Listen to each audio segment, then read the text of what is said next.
இப்போ நைட் நம்ம ஹீரோ நல்லா தூங்கிட்டு இருக்கப்போ கண் முழிச்சு பார்த்தா அந்த இடத்துல ரோஷன் நிற்கிறாங்க.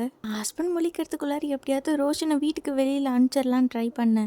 தான் ஊருக்கு போகிறதுக்கு முன்னாடி லாஸ்ட்டாக ஒரு வாட்டி உன்னை பார்த்துட்டு போகிறேன் அப்படின்னு சொல்லிட்டு ரோஷன் வந்து நம்ம ஹீரோனை ஃபீலிங்ஸோட ஹக் பண்ணுறாங்க. அதை பார்த்த நம்ம ஹீரோனோட ஹஸ்பண்ட் தப்பாக நினச்சிட்டு நம்ம ஹீரோனையும் கொலை பண்ண ட்ரை பண்ணுறாங்க. அந்த டைமில் ரோஷன் தான் வந்து நம்ம ஹீரோனை காப்பாற்றுறாங்க.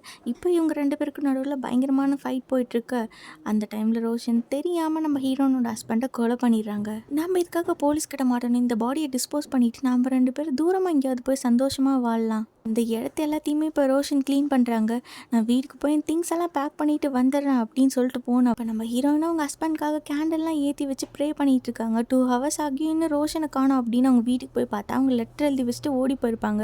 என்னதான் நம்ம ஹீரோனுக்கு ஹோப் கொடுத்துருந்தாலும் தான் ஒரு கொலை பண்ணிட்டோம், எப்படி இருந்தாலும் போலீஸ் கிட்ட மாட்டிடுவோம் அப்படின்னு நம்ம ஹீரோனுக்கு ஒரு சாரி லெட்டர் எழுதி வச்சுட்டு அவரு ஓடி போயிடுறாரு. என்ன பண்ணுறதுன்னு தெரியாமல் பயந்து போன நம்ம ஹீரோயின் ரோட்டில் அப்படியே ஓடி போக சடனாக மயங்கி விழுறாங்க. அப்போ நம்ம ஹீரோனை யாரோ காப்பாற்றிட்டு போய் சுடுகாட்டில் நிற்க வைக்கிறாங்க. நம்ம ஹீரோனை அந்த ஆள்கிட்ட ஹெல்ப் கேட்க அவர் நம்ம ஹீரோனை ப்ளஸ் பண்ணுறாங்க. அந்த செகண்ட் இப்போ நம்ம ஹீரோயின் மறுபடியும் நடந்ததெல்லாம் விட்டு பாஸ்ட்டுக்கே போகிறாங்க. எப்போனா நம்ம ரோஷனும் ஹீரோனோட ஹஸ்பண்டும் சண்டை போட்டுட்டு இருந்த டைமுக்கு இப்போ அங்கே போனால் நம்ம ஹீரோயின் தான் ஹஸ்பண்டை காப்பாற்றுறாங்க. இதை பார்த்து தான் அவர் புரிஞ்சுக்கிறாரு நம்ம ஹீரோனுக்கு அஃபேரெல்லாம் இல்லைன்னு. நம்ம ஹீரோனை அவங்க ஹஸ்பண்டை திரும்பவும் மன்னிச்சு ஏற்றுக்கிறாங்க.